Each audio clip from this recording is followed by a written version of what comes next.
Mindfulness is the art of paying attention to our present moment experiences with openness and curiosity and a willingness to be with what is.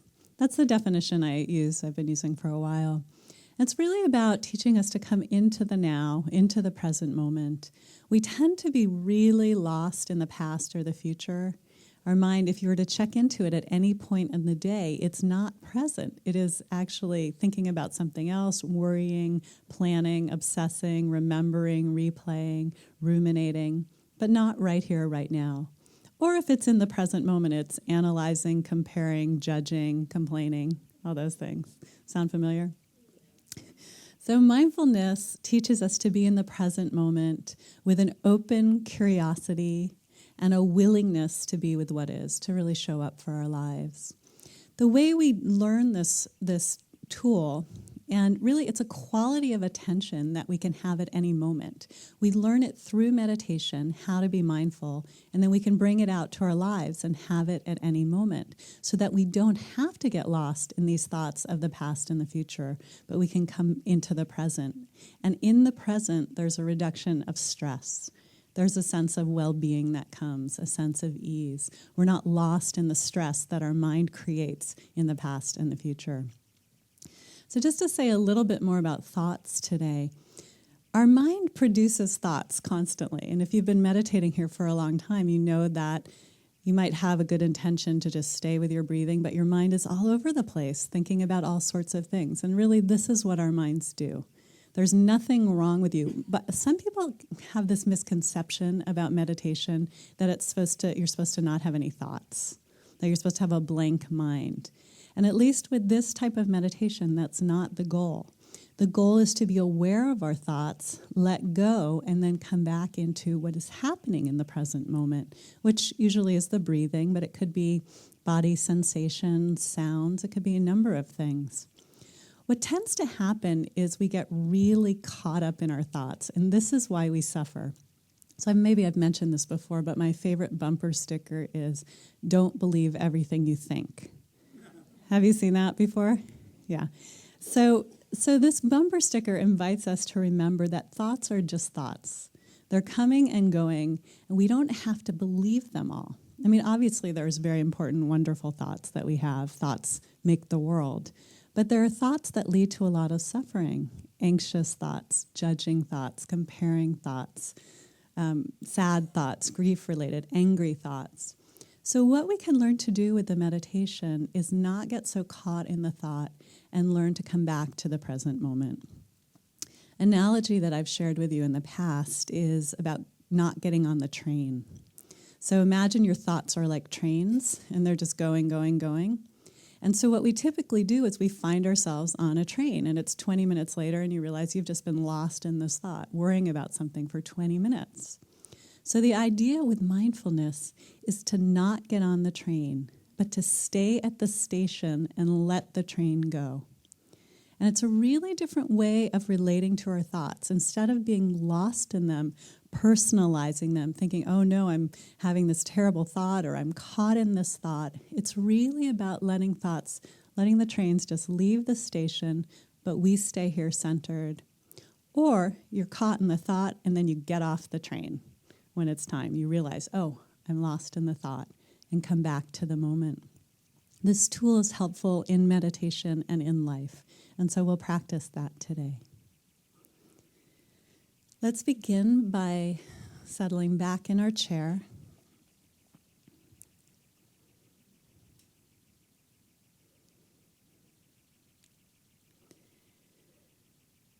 Taking a few deep breaths if it's helpful.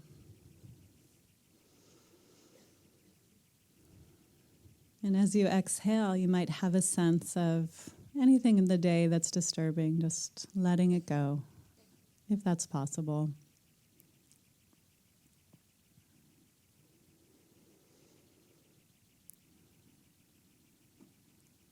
So our back is upright, but not too tight, not too relaxed. Just finding a nice place in between rigid and slumped. Our hands can be resting wherever they're comfortable. feet on the floor. And eyes, generally people close their eyes, but you don't have to. If your eyes are open, keep them looking more downward rather than around the room. And you can notice your body present. Our bodies are always in the present moment. Our minds can be all over the place. So we gently return our attention to the present moment through noticing our bodies.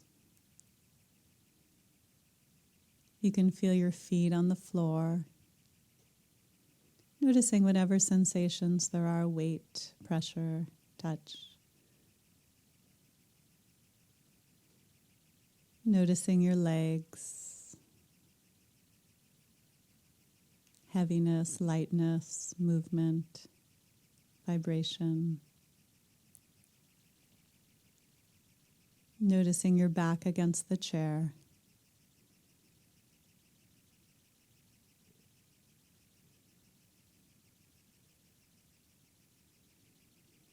Is your stomach tense or tight? And if it is, soften, breathing more deeply into the stomach area. But ultimately, let your breath return to its own natural rhythm.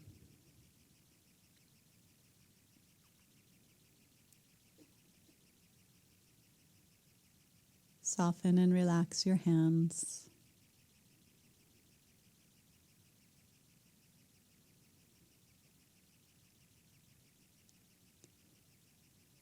Notice your arms and shoulders. Noticing any sensations, vibration, warmth, coolness. Letting it be as it is, but inviting some relaxation.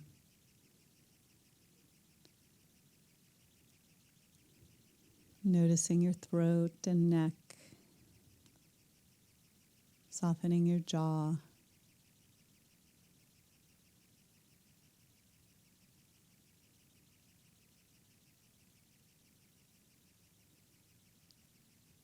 Relaxing your face and facial muscles.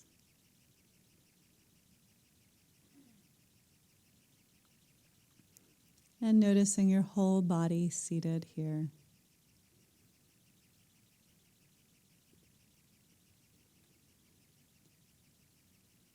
And let your attention turn to your breathing, finding your breath in your body.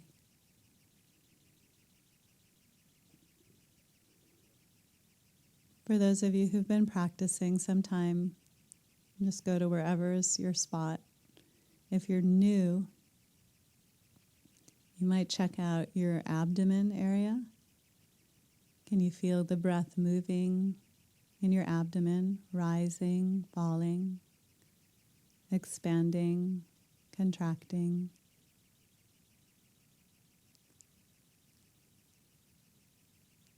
Your chest area, rising, falling.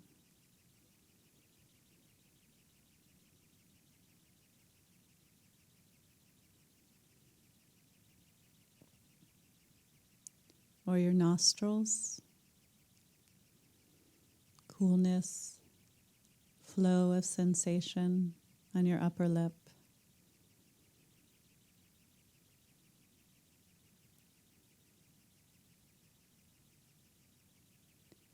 New people can settle in on one of those spots, abdomen, chest, or nostrils.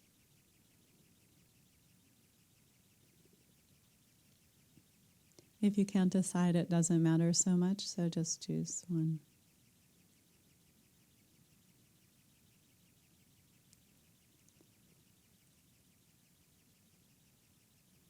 So the basic meditation that creates more concentration, focus, calm.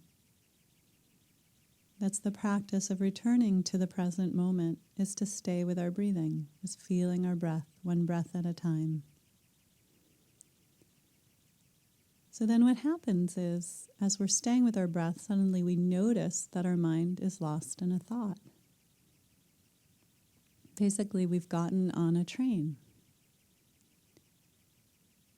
Sometimes it's helpful to give it a general label like thinking or wandering.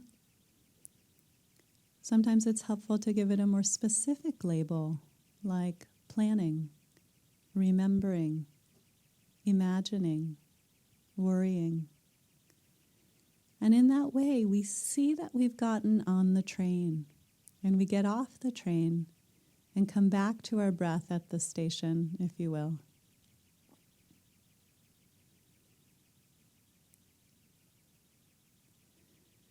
Sometimes it's 5 minutes and we've been lost in thought. Sometimes it's 2 seconds and we notice it.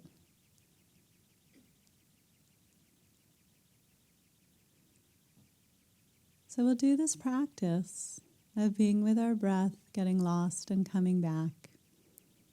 Don't make it a problem if you're lost. Just be curious about the experience of what our minds do. They wander and get caught in thinking that we really personalize, we believe it. The act of bringing mindfulness to the experience of your thought allows yourself to let go of the thought. Sometimes it's like popping a balloon. We notice it and the thought just disappears. So we'll practice in silence, and you can see what happens as you do this.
Another idea you can play with as you continue to meditate is that your mind is like the sky. It's vast and open and spacious, and the thoughts are like clouds floating by. So you can just have a sense of that, not to spend a lot of time thinking of it. But see if you can feel your thoughts to be like clouds rushing by past the sky-like nature of your mind. If this doesn't make sense to you, don't worry about it. Let's see how it impacts your awareness of thoughts today.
You can notice in this moment, am I on the train or off the train?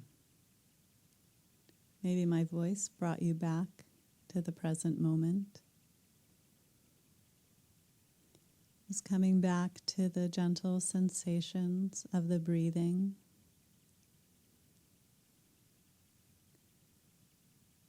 In this way, we let go again and again of the thoughts that we get entangled in, the thoughts that have a grip on us. And of course, they're not just here in meditation, but they're out throughout our day, throughout our life. But if we can learn this skill as we meditate, we can learn to do it outside of here. We don't have to take our thoughts so personally and believe everything we think.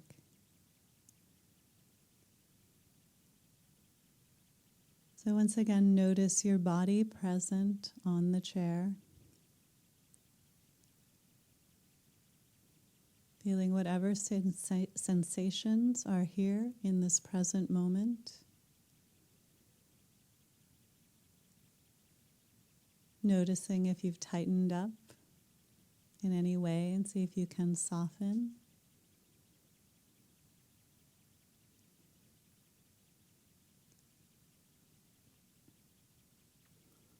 And we'll just end with a little bit of the loving kindness practice.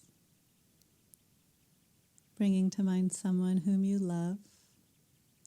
Someone, when you think of them, you get happy.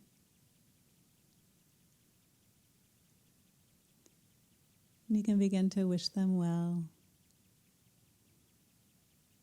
May you be safe and protected. May you be happy and peaceful. May you be healthy and strong.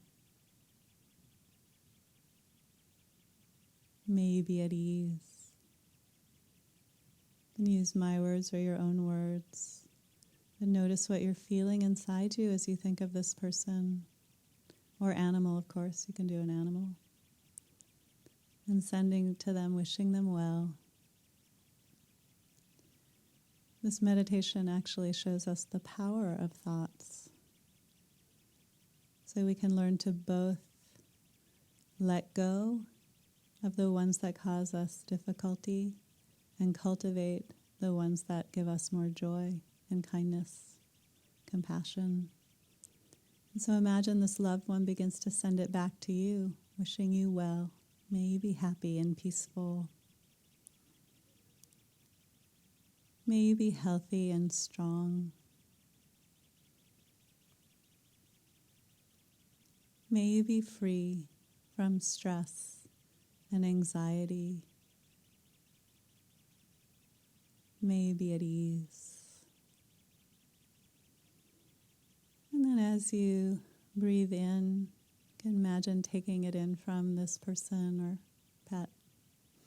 As you breathe out, sending it out. Until you begin to create a cycle of kindness and care, or a circle, wishing them well.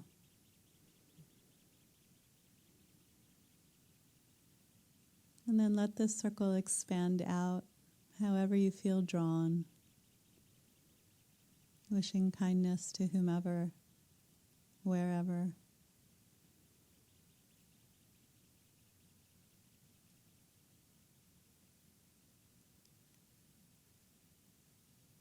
Checking back in with your own body and mind, bringing mindfulness to this moment. How am I? May everyone everywhere be happy and peaceful and at ease. When you're ready, you can open your eyes.